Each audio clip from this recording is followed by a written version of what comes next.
Hello မင်္ဂလာပါခင်ဗျဒီကကြတော့ကျွန်တော်တို့ Land Cruiser 2008ပါเนาะ Land Cruiser 2008လေးပါတော်တော်လေးတန့်ပါတယ်တော်တော်လေးတန့်ပါတယ်ခင်ဗျเนาะလုံးဝ fog light လေးအမီးလေးရရန်ကောင်းတယ် fog light မီးလေးကောင်းတယ်လုံးဝ style အလွိုင်းလေးနဲ့လာတော့เนาะ style လိုင်းလေးနဲ့လာတာတော်တော်လေးလမ်းတယ်ခင်ဗျเนาะဟုတ်ကဲ့ဒီကောင်260အထူးတုပ်လေးထုတ်ထားပြီးတာเนาะဒီကောင်60 anniversary လေး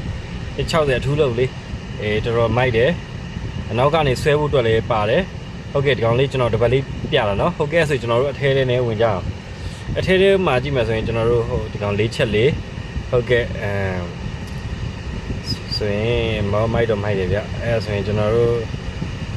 ကီလိုအနေနဲ့ဆိုရင်ကီလိုဘယ်လောက်ရှိမလဲဆိုရင်3,900နီးပါးပဲရှိသေးတယ်ဗျာ3,900နီးပါးပဲရှိသေးတယ်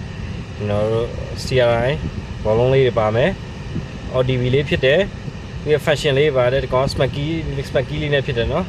sorry ဒီကောင်လည်း poster လေးပေါ့เนาะဒီကောင်လေးကသူ့ fashion လေးတွေ TV disc တွေထည့်တဲ့ဟာတွေเนาะဒီကောင်လေးကလောက key ပါเนาะတော့ပွင့်တော့ဖိတ် key လေးပါဟုတ်ကဲ့ထိုင်ကုန်ပူဝေးလေးပါเนาะ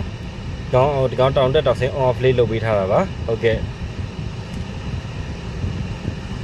ဒီကောင်ကတော့ဂျပန်ပါလာတဲ့စစ်လေးเนาะဂျပန်ပါလာ Mebro စစ်လေးအတွင်းကတော့နည်းလေးတော့ညစ်ပတ်နေတယ်နည်းလေးတော့ညစ်ပတ်နေတယ်ထိုင်ကုန်ကတော့ဘာမှမဖြစ်ဘူးเนาะအတွင်းခန်းလေးနည်းလေးညစ်ပတ်နေတယ်သူကဒါအမြင်တိုင်းရောင်းတာဆိုတော့မြတ်เนาะဟုတ်ကဲ့ပြပေးတာဒါပေမဲ့အရှိခုံမှာ driver ခုံမှာကျွန်တော်တို့ပါပါတယ်เนาะရှေ့နောက်ဆုတ်တဲ့ဟာပါတယ်ဘေးမှာကျတော့မပါဘူးเนาะဒါကသူ့ဟာသူရှေ့လို့နောက်ဆုတ်လို့ရတယ်ပါဟိုဟာဖြစ်တယ်เนาะဟုတ်ကဲ့ဒါဆိုရင်ကျွန်တော်နောက်ခန်းထဲဝင်ကြည့်ကြမယ်နောက်ခန်းမှာကျရင်လုံးဝလေသာသားဆောင်းဝမ်းကောင်းတယ်ကျွန်တော်တို့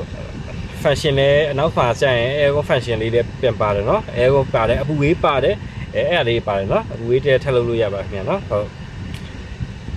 ဟုတ်ကဲ့အဲ့ဆိုရင်ကျွန်တော်တို့ဘေးနားကိုကြည့်မယ်ခင်ဗျာเนาะတော်တော်လှတယ်ခင်ဗျာเนาะဒီကောင်လေးတော်တော်လေးခန့်ညားတယ်ဟုတ်ကဲ့အဲ့ဆိုရင်ကျွန်တော်တို့ဒီမှာနည်းလေးစေးသားလေးပိုးနေတာရှိတယ်เนาะစေးသားလေးဖြစ်နေတာရှိတယ်ဟုတ်ကဲ့အဲ့ဆိုရင်ကျွန်တော်တို့ထဲဒီကောင်နောက်ခုံတက်ချလို့ရသေးတယ်เนาะဟုတ်ကဲ့ခုံလေးထက်ကြလို့ရသေးတယ်ဟုတ်ကဲ့ညီကိုတို့ကားလို့အပ်တာရှိရင်လည်းကျွန်တော်လာပြောထားလို့ရပါတယ်ကျေးဇူးတင်ခုဒီမှာ